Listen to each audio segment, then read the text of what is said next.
ভগবানকে পাওয়া যেত সাধনা করে। কি গো, সাধনা করতে পারবে? সাধনা করতে পারবে? সাধনা করতে গেলে কত জন্ম লাগবে? সাধনা আমাদের দ্বারা হবে না। কেন? তাতে অনেক জন্ম লাগে, অনেক দিন লাগে, অনেক সময় লাগে, যেটা আমাদের নেই। আমরা বাঁচবো কতদিন? আগেকার মানুষেরা অনেক দিন আছে, কিন্তু এখনকার সত্যটা ঠিক না। তাই বলছে তখনকার সেই সত্য যুগের মতো সাধনা আমরা এই কলিযুগে করতে পারবো না। তাহলে সত্য যুগ গেল, এবার কি আছে না ত্রেতা যুগ। ত্রেতা যুগে ভগবানকে কিভাবে পাওয়া যেত? ত্রেতা যুগে ভগবানকে পাওয়া যেত যাগযজ্ঞ করে। সেই যাগযজ্ঞ করতে পারবো না আমরা?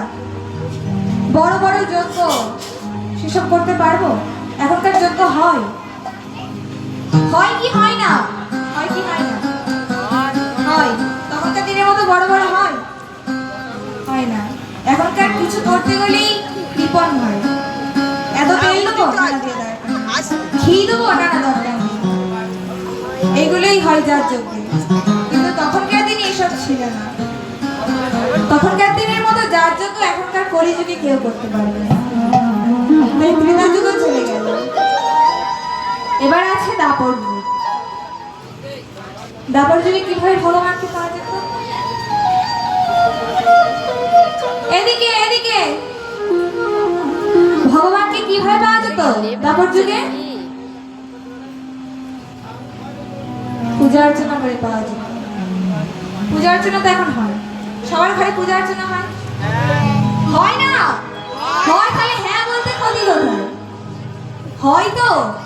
তার তখনকার দিনের মতো পূজা অর্চনা কি এখন হয়? এখনকার পূজা অর্চনা কেমন জানেন না? এখনকার পূজা অর্চনা সিরিয়ালের দিকে মন যায়। তাহলে একটা গল্প বলি। এখন একজন স্বামী তার স্ত্রীকে সন্ধ্যায় এসেছে।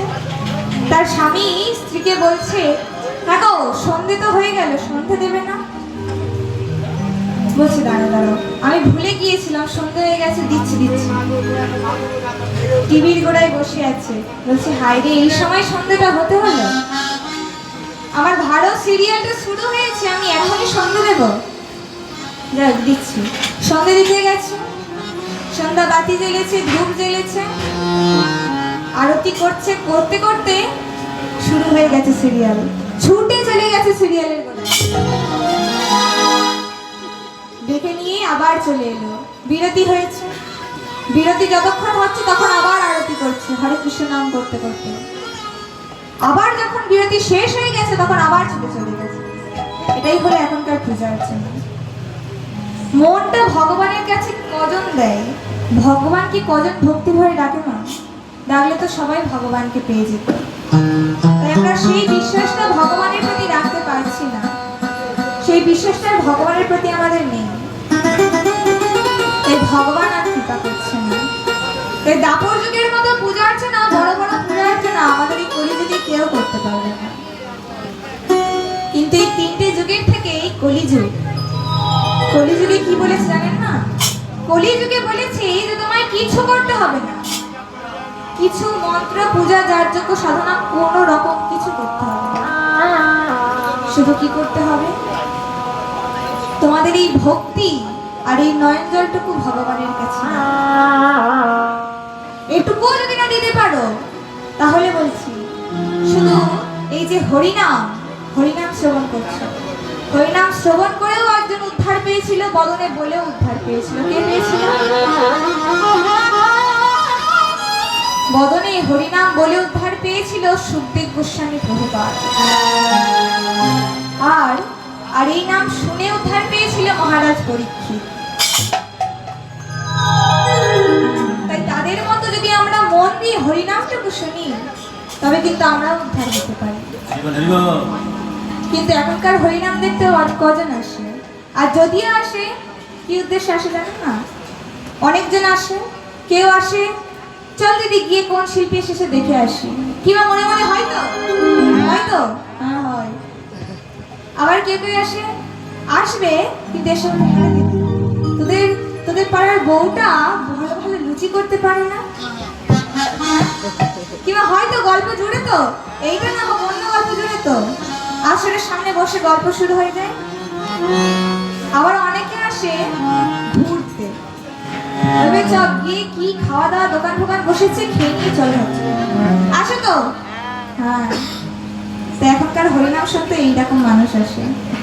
মন দিয়ে যতটুকু শুনবেন না ততটুকুই কিন্তু আপনার লাভ হবে। আমার লাভ আপনার শুনলে কি আমার লাভ হবে?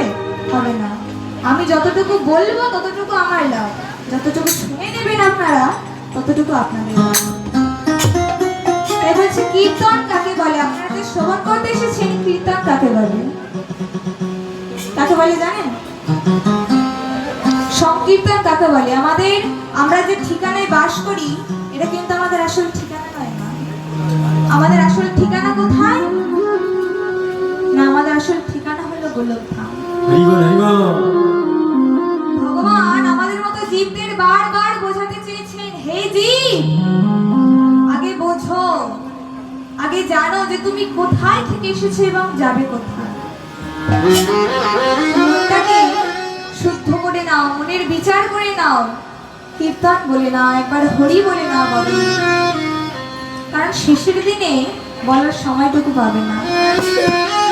কেউ আমরা জানি যে আমরা কখন আসবো কখন যাবো আমরা কেউ জানি না, সবই ঠিক করছে ভগবান। তাই বলছে যতটুকু সময় ধরে আমরা এই পৃথিবীতে আছি ততটুকু সময় একটু হরি কথা বলে না। আর আমরা ভগবানের চরণ ঠিক এমন ভাবে নেব যেন ভগবান আমাদের আপন করে নেয়। এক মা ভক্ত যেভাবে যে পথ অবলম্বন করে ভগবানের চরণ পেয়েছে, আমরাও যেন সেই পথ অনুসরণ করতে পারি, সেই পথ অনুসরণ করে ভগবানের চরণ আশ্রয় করতে পারি। আমি অধম সোনালী প্রামাণিক, এর মধ্যে অনেক ভুল ত্রুটি হবে, তবে নিজ কন্যা সন্তান মনে করিয়া ক্ষমা করে দেব। শুনুন না, মহাজন বললেন যার গুণ কথা, যার রূপের কথা, যার গুণ মহিমার কথা শ্রবণ করলে জীবের হৃদয়ে বিশুদ্ধ প্রেমের উদয় হবে, সেই হলো কীর্তন। কীর্তন কাকে বলে শুনলেন না? যার রূপের কথা, যার বলছে কার কথা বলা হয়েছে? কার কথা? আমার কথা আপনারা শুনলেন আপনাদের মুক্তি হবে? বা আপনাদের কথাই হোক, আপনারা কত ভালো ভালো মানুষ, আপনারা কত সুন্দর দেখতে, কত সুগতি, কত গুণ আছে, কত ধ্যান আছে আপনাদের, এসব কথা শুনলে জীবের হৃদয়ে ভক্তি প্রেমের হৃদয় হবে? হবে না, আরো জ্বলবে রেগে। তাই যার গুণ কথা, গুণ মহিমার কথা শ্রবণ করলে জীবের হৃদয়ে বিশুদ্ধ প্রেমের উদয় হবে, সেই হলো কীর্তন। তাই আর বলছে সংকীর্তন। সংকীর্তন কিন্তু সবাই জানেন না, কি নাম বলুন তো? সংকীর্তন তাকে বলে যেটা এক মুখে বলা হয় ও 10 কানে শ্রবণ করা হয়। এই যে আমি বলছি আপনারা শুনছেন, এটাই হলো সংকীর্তন। 16 নাম 32টি অক্ষর। কি মা 16 নাম 32টি অক্ষর কি? হরে কৃষ্ণ নাম 16 নাম 32টি অক্ষর।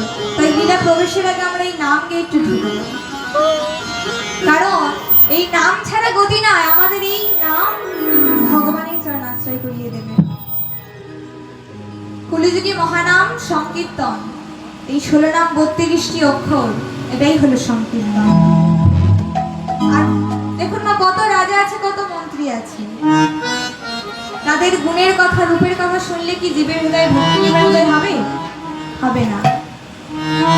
তাই ভগবানের যার গুণ কথা, রূপ কথা, জীবের মহিমার কথা শুনলে এই জীবের হৃদয়ে বিশুদ্ধ প্রেমের উদয় হবে, সেই হলো কীর্তন।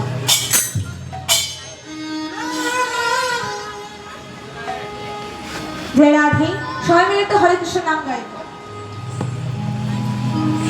হরে কৃষ্ণ কৃষ্ণ